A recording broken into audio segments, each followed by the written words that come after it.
Welcome back to the channel. Welcome back to the Freshman 15 College Football Podcast. And here on the Freshman 15, we break down college football in about 15 minutes. And that is true tonight because week one was a banger week in college football. And so because of that, tonight will be a two-part episode of the Freshman 15. In part one, we're going to talk about the Saturday Spotlight, our upset picks last week, and who helped or hurt themselves the most last week in college football, plus a major topic that needs to be discussed. Then in part two, which you guys can check out here at the banner above, we turn our attention to week two, the upcoming slate. And with that said, we welcome in the co-host, Tyler. Tyler, what is up, my dude? Not too much. It was a banger week one, like you said. We called our shot. We got it right for, I think, both of our upsets, right? Both of them. I missed. No, okay, so you missed. But, I mean, I think the one that I called covers for pretty much all of it. And then it was your Saturday Spotlight as well. So I'm excited to get into that because that one was probably the best game of the weekend and one that everyone is still talking about and will be talking about for the upcoming future. Facts. So let's kind of start with your Saturday Spotlight. So you had the game that happened on Sunday, actually, was the quote-unquote Sunday Spotlight. That would have been Florida State and LSU. Kind of just walk me through that game because I know that was the one you had circled the red dot on. Yeah, so LSU, they were 2.5-point favorites going into that game, but that's certainly not the way it came out because the final score was 45-24, and it wasn't even that close. Like going into halftime, LSU was up 17-14. Florida State goes on a 31-0 run, and then in like the final minute, maybe final 2 minutes, LSU puts one in to make it look closer than it really is. But all those points came in a big flurry, like very tail end of the third quarter, fourth quarter, and it was more of Keon Coleman. We talked about it before. He was an absolute game changer for them. He's 6'4", 215 pounds, transferred from Michigan State. He scores three tutties, hat trick for him. And then they had Johnny Wilson. He's 7 for 104, and then Jaheim Bell puts 2 more in, and it was complete dominance from like that Florida State talent just took over there at the end. And like the big one is red zone and fourth down defense won it for the Seminoles. The LSU Tigers, they get down in there in the first half twice, and then both inside the red zone, and they 2 terrible sacks from Daniels. Turns the ball over, and one of them leads to points, and it all kind of changed. Like I'm sure everyone has seen it now. Like the play where Jaden Daniels, he gets the ball and he tries to like hurdle that defender, and he it kind of almost like turns the tide in that game where it fires up Florida State.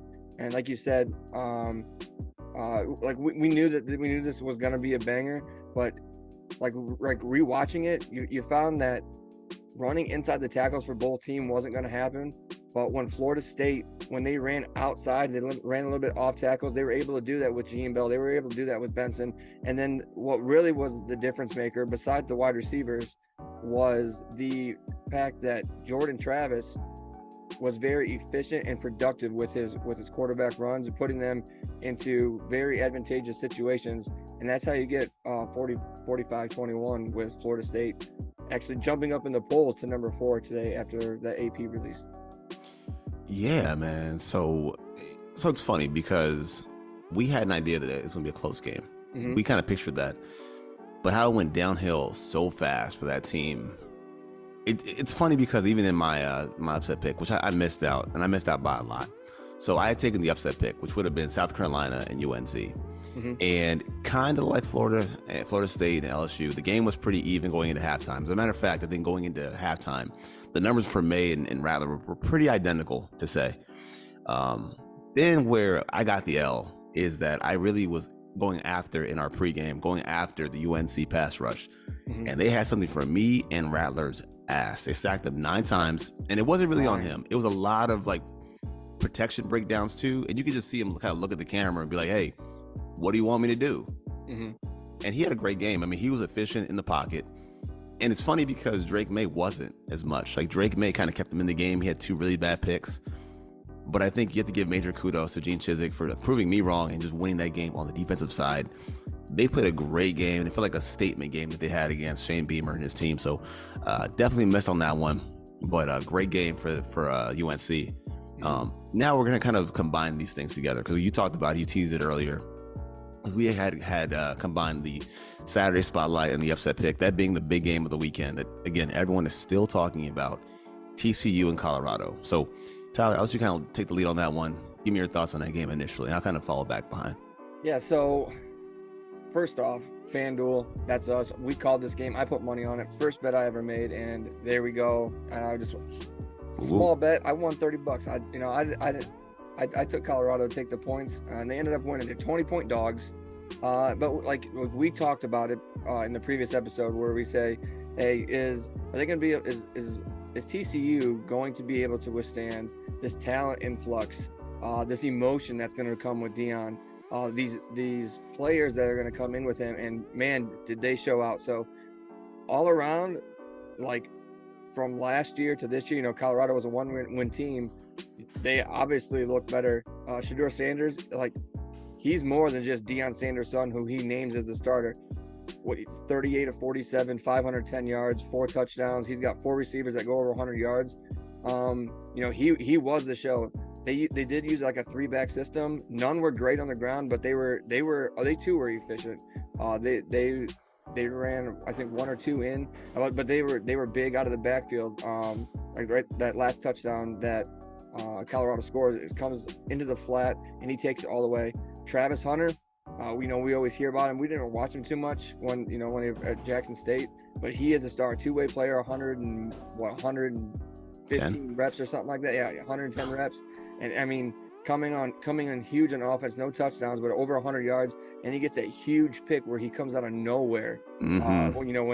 When TCU was driving again, and that they had 2 red zone interceptions. So, like I said, Colorado had 4 100-yard receivers. That's like something that's really not heard of. Like when you see these quarterbacks have big games, you're like, oh, one of their receivers went off. So something like, Jackson Smith and Jingbo, when he goes off for 347 yards against Utah. You think of something like that when you see a quarterback at 510 yards, that like one of their guys has popped off. But on the flip side, Chandler Morris, like I said, he had 2 very bad red zone interceptions. They kept fighting back. Like it was almost like, hey, are they going to have this fourth quarter magic that they had last year with right. Max Duggan? They took the lead in the fourth quarter, and then you're like, oh, there's a couple minutes left. What's going on here? But their passing game wasn't great, but they had 300 yards on the ground, and I think Bailey had 164 yards, and Trey Sanders had 3 touchdowns. But like I said, no late game heroics. They were leading there at the end, and then that final drive, it was just like they were almost like Sonny Dykes didn't know what to do. They were kind of uninspired because no matter how many punches they threw, Colorado was coming right back. So it was probably the best game of the weekend to watch. It was fun. The excitement was there. Everyone was pumped about it. Like my 2 kids, they were at home watching it with me, and it was very exciting to watch. Yeah, man, I think it was a great game. It really was. And, for the reasons that you mentioned, it was a exciting game. It was an upset. It was what college football is built for.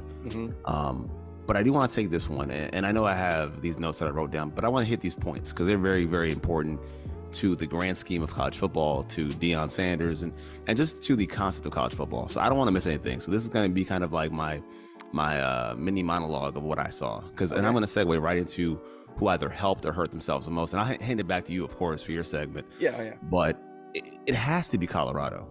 Right. It has to be helping themselves. And I mean, as a program and as an influence, they helped themselves the most. You think about over the last 3 days, because there's a side that we're talking about this game, we're emphasizing this game, but there's a side that's trying to minimize the game over TCU. And I think that's so disingenuous. You have to see the context. As a matter of fact, I'm watching the game here at home, and I'm trying to explain it to my wife. I'm going back and forth. I'm in the living room going back and forth. I'm trying to explain to her why the game is so important. She went to an HBCU. So I'm trying to explain to her why Deion from Jackson State going to Colorado, why it matters so much. And the context of it is you take over a 1-win program.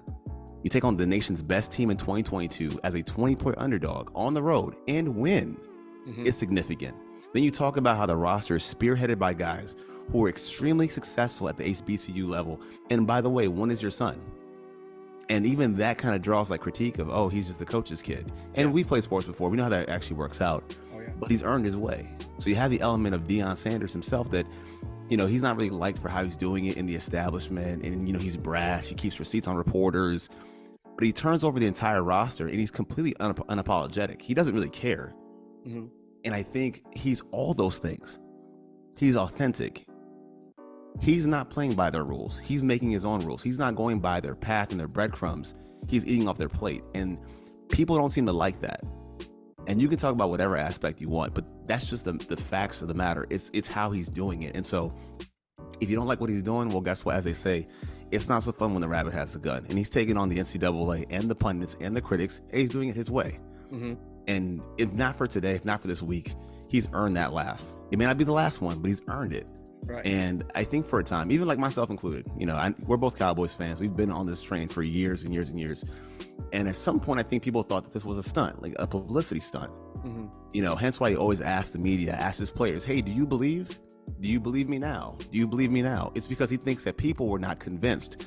Now I'm convinced. I'm a believer now that he's taking this thing seriously. He's taking it as far as he can take it for his program, for his guys. And as for the players, because they're really the winners here too. Let's not forget about the kids here, because this is what's most important. As for Shador and Travis Hunter, great day for those boys. They built their stocks way up in a game, like you said, 110 snaps, the interceptions, the touchdown in the clutch. It should be historic. Without question. I don't care what spin you want to talk about it, what narrative you want to pocket, put in your pocket. It's historic. 110 snaps, 100 yards receiving, a pick. Then for Shador Sanders, 500 yards passing. And we talk about the odds and the betting numbers. Yeah.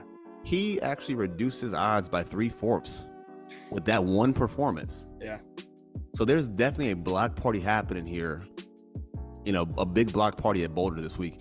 He did great, man. And I got to give it to the Buffs for that one, man. They definitely helped themselves a lot as a program. So that's my thoughts, man. But I'll hand it back to you. So who in college football last week either helped or hurt themselves the most? Yeah, so mine's kind of sort of almost like yours, the newcomers to the Big 12, because Colorado's going to be in the Big 12 next year, but the Cincinnati Bearcats. So, Luke Fickell goes to Wisconsin, and they bring in Scott Satterfield. He used to coach at Louisville, but they also get a transfer who has been around for a long time. He's a 6-year senior, Emory Jones. He actually holds both school records now at Cincinnati and at Florida for total yards. So in that game, they play against, I think it's Eastern Kentucky, 1923, 371 yards and 7 total touchdowns, 5 in the air, 2 on the ground. So, and like I said, they did so with a new coach. But the big one is their quarterback coach is the same one who coached Ritter.